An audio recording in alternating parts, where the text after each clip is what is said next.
The mess hall was unusually quiet that evening.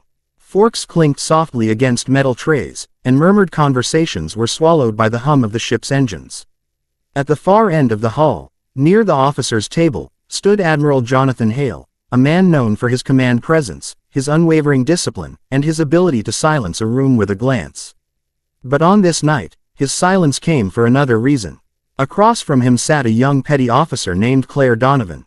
She wasn't anyone the Admiral would usually notice, not because she was unworthy, but because she kept to herself. She was steady, dependable, and preferred the background. Yet, fate had placed her at this table, with Hale himself observing her every movement. She shifted uncomfortably, her face pale, her hand clutching her side. "Petty Officer," Hale said, his deep voice cutting through the room, "are you unwell?" Her lips parted, but words didn't come. Instead, she swallowed hard, glanced around the table, and then did something no one expected. She straightened her back, lifted her shirt slightly at the hem, and revealed the truth. A deep, raw wound stretched across her ribs, hastily bandaged, blood seeping through. But what froze the Admiral wasn't the fresh wound. It was the scars, dozens of them, etched across her side like a history carved into flesh. Long, ragged lines, puncture marks, evidence of battles no one aboard had ever imagined she had fought. The Admiral's tray slipped from his hand and clattered onto the table. For the first time in decades, the legendary Hale had no words. The story of Claire Donovan had begun long before this night, but none of them knew it.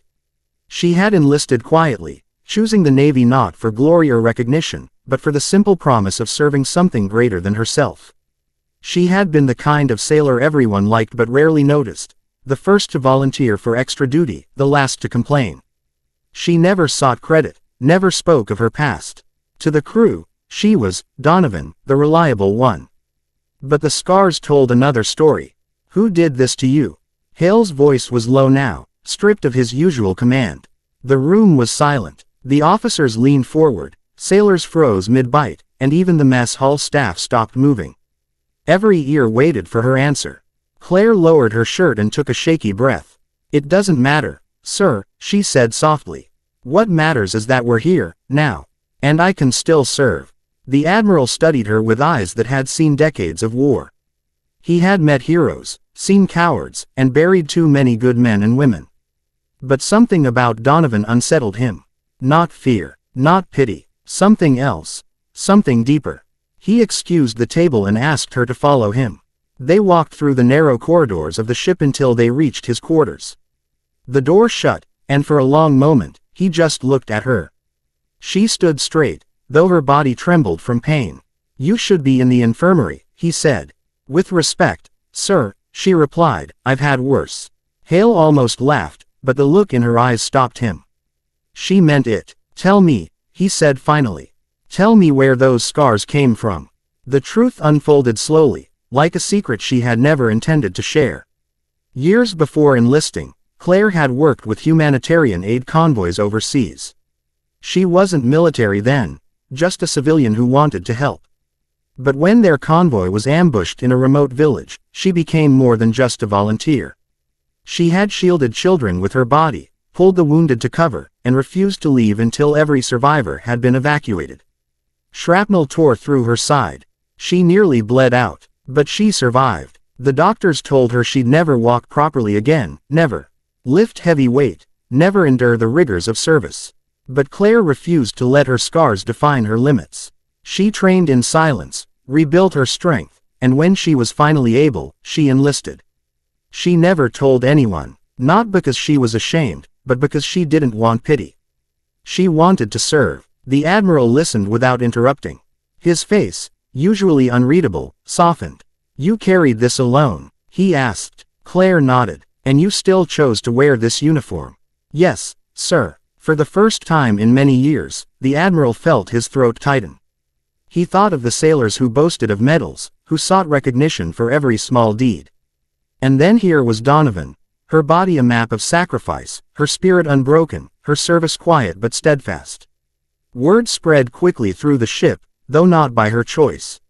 Someone in the mess had seen, and soon the whispers reached every deck. At first, she felt exposed, vulnerable. But then something unexpected happened. Sailors began approaching her, not with pity, but with respect. A young seaman confessed that he had been struggling with his own scars, hidden beneath his sleeve. A chief petty officer admitted he'd felt ashamed of his fear during deployment, until he learned what Donovan had endured. Her silence had once been her shield, but now it became her gift.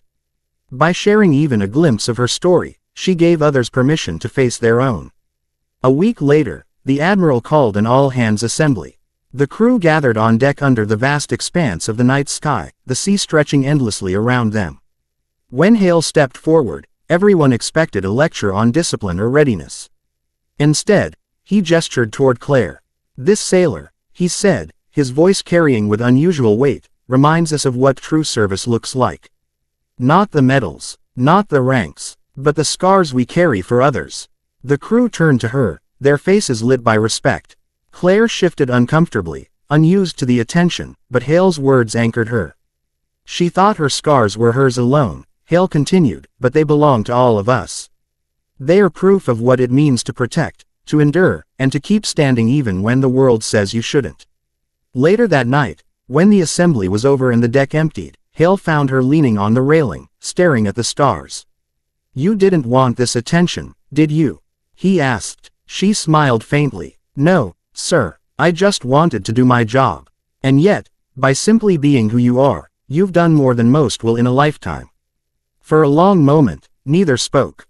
The sea whispered against the hull, the stars burned quietly above. Then Hale said something few had ever heard from him: "Thank you." Claire looked at him, surprised. "For what?" "For reminding me," Hale replied, his voice rough, "why we serve." And in that silence, the silence that followed not from command, but from reverence, the Admiral and the sailor stood side by side, two lives forever changed by the quiet power of scars.